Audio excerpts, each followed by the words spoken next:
Do you believe that you give up due to lack of strength, talent, or luck? What if the truth is more disconcerting? Most stop digging a few inches from the gold, not out of weakness, but for not seeing what is right there, blinded by their own exhaustion. Before revealing how to calibrate this vision, how to see beyond the exhaustion that blinds, enjoy this video and subscribe. What you're going to discover may be the key to never abandoning your dreams in the last mile. There was a voice that echoed for decades on American radio, a calm and assertive presence that dissected human nature and the paths to fulfillment. Earl Nightingale, a master at deciphering the patterns of success, did not speak of magic formulas, but of an almost physical law of achievement. His own life, marked by overcoming challenges in the Great Depression and as one of the few survivors of the attack on Pearl Harbor on the USS Arizona, led him to a simple but brutally effective conclusion. The vast majority of people give up precisely at the point where extra persistence would make all the difference. He realized that the human mind has a saturation point, a perceived limit of effort where discomfort becomes almost unbearable. It is here that the internal narrative changes. I can't take it anymore. This is not for me. I've tried everything. But progress is rarely linear. Often, the greatest advance comes after the greatest test of endurance, like the calm after the storm, or more precisely, the gold vein after tons of earth removed. Persistence, then, is not blind stubbornness. It is faith sustained by vision, the ability to keep the why alive when the how becomes painful, an almost Nietzschean understanding that overcoming oneself is the prelude to true achievement. Imagine the scene: a weary prospector, dirty, with earth muscles aching after days digging without finding anything but rocks and dust. The voice in his mind screams to give up. The exhaustion clouds his vision, obscuring any hope. He is about to abandon the pickaxe, convinced that there is nothing there, that his search was in vain. In his mind, the logic of exhaustion seems irrefutable. If I haven't found anything so far, why would I find anything now? But what if mere inches from the tip of his pickaxe, under that final layer of seemingly barren earth, lies a massive vein of gold, bright and abundant? This is the cruel irony of premature abandonment, the silent tragedy of countless dreams aborted on the threshold of fulfillment. Earl Nightingale understood this dynamic with unparalleled clarity. His life experience taught him that resilience is not just an admirable virtue, but a practical, almost mathematical tool for achieving the extraordinary. He saw firsthand how most people give up, not for lack of intrinsic ability, but for a failure of perspective, for confusing momentary discomfort with the absence of progress. He realized that the human mind operates with a sophisticated, but not always reliable, alarm system designed to protect us from suffering. This system often deceives us, making us believe that we have reached our limit long before it even approaches. It's like a faulty thermostat that turns off the heating long before the house reaches the ideal temperature, leaving us in the cold of frustration and missed opportunity. That point of mental saturation, that moment when the will to give up becomes almost irresistible, is, paradoxically, a promising sign. It is the indication that you are entering a territory where most do not dare to venture, the threshold where competition becomes scarce and rewards become exponentially greater. Think of the great achievements of history, the revolutionary scientific discoveries, the works of art that transcend generations, the companies that transformed the world. All of them were conceived in the fire of persistence, forged amidst grueling doubts, disheartening setbacks, and the constant temptation to abandon ship.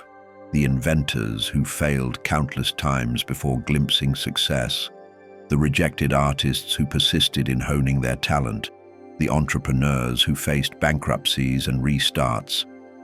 Their stories are an eloquent testament that the path to excellence is paved with the ability to resist when everything inside and outside of you screams to stop. Nature, in its relentless wisdom, teaches us this lesson constantly. Observe a bamboo grove. For years, it remains seemingly inert under the earth, concentrating all its energy on strengthening its roots. Then suddenly, in a matter of weeks, it shoots meters towards the sky, strong and imposing. This explosive growth is only possible thanks to the silent and invisible persistence of previous years. Likewise, lasting success in any area of life is rarely a bolt from the blue. It is the result of constant cultivation, of a continuous investment of effort and energy, even when immediate results seem scarce or non-existent. We live in the age of instant gratification, of the quick result, of the hack that promises non-existent shortcuts to meaningful journeys. We are bombarded by edited success stories, which hide the long nights of doubt, the silent failures, the arduous and lonely persistence that paves the way for any real victory. This culture of immediacy atrophies the muscle of resilience. It makes it seem that if it didn't work out quickly, it's not meant to work out ever. The external noise of comparisons and unrealistic expectations stifles the inner voice that, at times, whispers with the wisdom of a modern Buddha, "Pain is inevitable, suffering is optional." Suffering here is premature abandonment, the renunciation of latent potential. Contemporary society trains us to seek immediate pleasure and avoid discomfort at all costs. Social media floods us with seemingly perfect lives, instant achievements, and magical solutions to all problems. This avalanche of superficial stimuli creates a dangerous illusion that success is easy, quick, and painless. We forget that behind every gleaming success story, there is a much more complex and human narrative made of sweat, tears, sleepless nights, and the courage to persist despite fear and uncertainty. This culture of immediacy makes us impatient, fragile, and prone to giving up at the first sign of difficulty. We lose the ability to savor the process, to find satisfaction in continuous effort, to understand that true value lies in the journey and not just in the final destination. Imagine a high-performance athlete training for a marathon. He does not expect to feel pleasure and ease in every kilometer run. He knows that there will be moments of excruciating pain, of extreme fatigue, of wanting to stop. But he also knows that it is precisely in these moments of discomfort that his body and mind strengthen, that his endurance increases, that he becomes a better athlete. He learns to embrace pain as part of the process, to interpret it not as a sign of weakness, but as feedback that he is overcoming himself, expanding his limits. Similarly, in our lives, we need to learn to cultivate this athlete's mentality, to understand that discomfort is an essential ingredient of growth, a catalyst for transformation. Pain is inevitable, yes, as Buddhist wisdom reminds us. But suffering, the paralyzing anguish of giving up, is optional. We can choose to transform pain into strength, the obstacle into a springboard, difficulty into an opportunity for learning and growth. How many times have you felt that tug in your stomach, that almost physical urge to throw everything up in the air? That project that drains your energy and doesn't take off? The healthy habit that requires a discipline that seems superhuman? The professional goal that always seems to recede as you advance? It's not weakness to feel this. It's deeply human. The external pressure is real. The internal fatigue is legitimate. The voice of doubt is incredibly persuasive. It uses your own insecurities as an irrefutable argument. It whispers that you have already done enough, that you deserve a rest, a permanent rest from that specific pursuit, from that creative tension. It offers the relief of surrender as if it were the only logical way out. That knot in your stomach, the panting breath, the mind flooded with negative thoughts, the feeling that your legs are about to give way. We have all experienced this symphony of discouragement at some point in our lives. Whether facing a complex professional challenge, an ambitious personal goal, or an unexpected obstacle, the temptation to give up is a powerful, almost gravitational force. It's as if an internal voice, cunning and persuasive, manifests itself to convince us that the battle is lost, that the effort is useless, that surrender is the only sensible option. This voice of doubt is a master of disguise. It dresses itself in logic, rationality, self-protection. It whispers to us that we are being realistic, that we are saving energy, that we are avoiding unnecessary suffering. It uses our deepest fears, our most ingrained insecurities as ammunition to convince us that we are not capable, that we are not worthy, that we are not strong enough. It offers us the sweet poison of immediate relief, the promise of a well-deserved rest, the illusion that by abandoning the fight we will find peace and serenity. But this peace is illusory, fleeting. Soon it turns into regret, into frustration, into a deep emptiness that corrodes our self-esteem and undermines our confidence in our own potential. The truth is that this voice of doubt is not your friend. It is an internal saboteur, a dysfunctional defense mechanism that, instead of protecting us, imprisons us in an illusory comfort zone, preventing us from reaching our true potential, from living a full and meaningful life. Recognizing this voice, unmasking it, understanding its tricks and its wiles, is the first step to silencing it and to regaining control of our own journey. But here is the conceptual twist that Earl Nightingale offers us, the lens that dramatically changes the landscape of your journey. The point of giving up for most is not a sign of an insurmountable individual limit, but a common point of reference. It is precisely where the crowd stops, where real competition decreases drastically, where the path narrows and only the truly committed continue. The exhaustion you feel, that overwhelming desire to stop, is the same feeling that made so many others retreat before you. Instead of an insurmountable wall, see it as a portal. Extreme discomfort, piercing doubt, are paradoxically indicators that you are approaching a territory where few dare to walk. It is the entry price for a new level of achievement and self-knowledge, the forge where character is tempered. Imagine yourself in a long-distance race. The starting gun has fired. The crowd is dense, the pace is frenetic. But as the kilometers advance, the pack disperses, the crowd diminishes, the pace becomes slower and more challenging. Most runners, unprepared or demotivated, begin to slow down, to walk, to drop out of the race.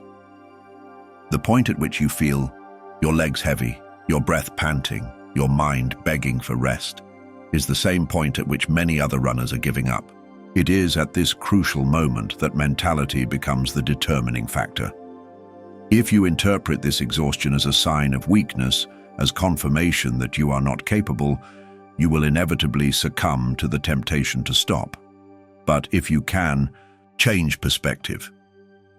If you understand that this exhaustion is not an insurmountable limit, but rather a geographical landmark on the journey, an indicator that you are entering an exclusive territory, your experience transforms radically. Instead of a wall, you see a portal.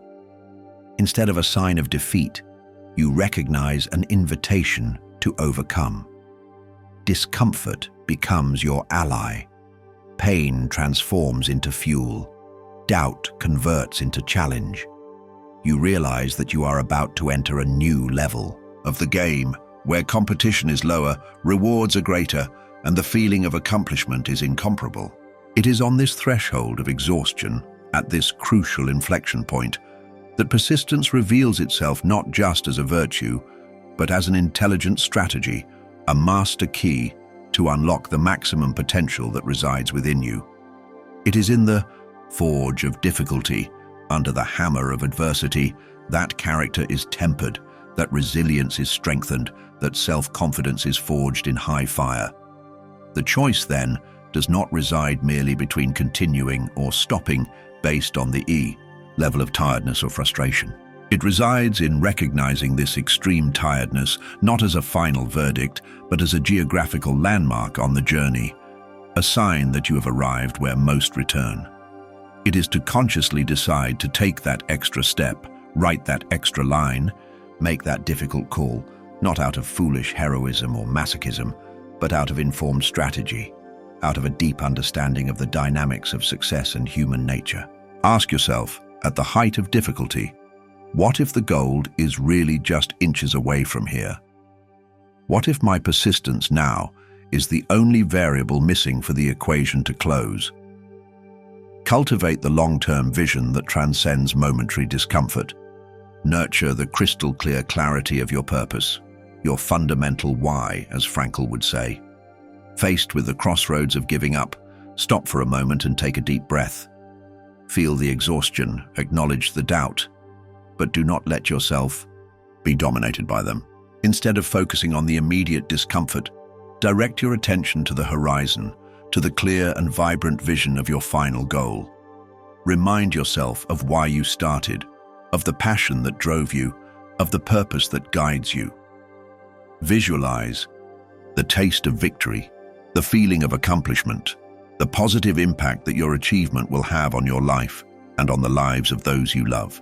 Strengthen your faith in your own capacity to overcome, rekindle the flame of hope in your heart. And then, with renewed determination, take that extra step, make that additional effort, pronounce that word of courage, write that decisive sentence. That step, seemingly small, can be the watershed, the difference between failure and success, between mediocrity and excellence. Remember the inspiring words of Viktor Frankl, Holocaust survivor and creator of logotherapy. He who has a why to live can bear almost any how. When your purpose is strong, when your why is clear and unwavering, the how, however difficult and painful it may be, becomes bearable, even transformative. Pain becomes a relentless but wise teacher who teaches us valuable lessons about resilience, self-confidence, and the indomitable strength of the human spirit. When you cross that psychological threshold where others invariably retreat, something fundamentally changes within you. You not only exponentially increase your chances of reaching the external goal, but more importantly, you forge a new level of self-confidence, a deep resilience that becomes an intrinsic part of who you are. Success ceases to be a random or external event and becomes an almost inevitable consequence of your cultivated tenacity. You learn to dance with discomfort, to interpret difficulty not as a sign to stop, but as a natural filter that separates the committed from the merely interested, those who seek mastery from those who settle for comfortable mediocrity. You discover the inner freedom that comes from knowing that you can trust yourself when things get really tough. By persisting beyond the point of giving up for most, you not only conquer your external goals, but you also conquer yourself. You become a stronger, more resilient, more confident version of who you were before. You discover an inexhaustible source of inner strength that lies dormant within you, just waiting to be awakened by your unwavering determination. This newfound self-confidence becomes an impenetrable shield against future adversities, a beacon that guides you through the storms of life, an internal compass that guides you towards your true north. You learn to embrace the journey with all its curves and setbacks, to find joy in the continuous effort, to celebrate each small victory along the way. Success becomes not just a destination to be reached, but a state of being, a way of living, life with purpose, passion, and persistence. You become a master of your own mind, an architect of your own destiny, a beacon of inspiration for those around you. The journey is yours, the decision is too. But the question resonates in the silence of your reflection. The next time exhaustion knocks on your door, begging for surrender, will you see it as a definitive invitation to stop, or as silent but powerful proof that the finish line or the gold vein is closer than ever? If this reflection on going beyond common limits resonated with you, if you seek this inner strength not only to start, but to finish what matters, share this video with whoever needs this message and continue with us on this journey of self-discovery and strengthening. There is much more to unravel about the power that lies beyond the comfort zone of most. Like, comment, and subscribe to the channel so you don't miss the next videos and strengthen this community of people who seek to go beyond.